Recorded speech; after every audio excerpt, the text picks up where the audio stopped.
Lah piye? Nek lagi saulan sepisan acara apa kucuk? Apa menawa ngene iki artinya pernikahan. So terus Mbak manten habis apa? Pernikahan lo saulan sepisan rabi karo sapa ae? Ora, iki kan acarane pernikahan.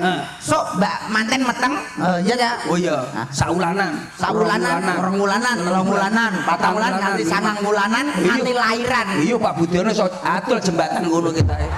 Rumah saku wong. Mbok menawa lho. Wong ki ndongakne sementing Pak Budiono sekeluarga sehat terus. Amin. Amin Allahumma.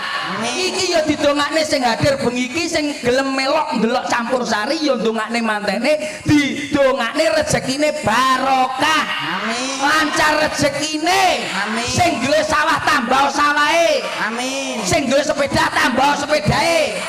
Sing duwe bojo. Iki apa karo masalah? Sing duwe bojo tambah sakinah mawaddah lan warahmah. Amin.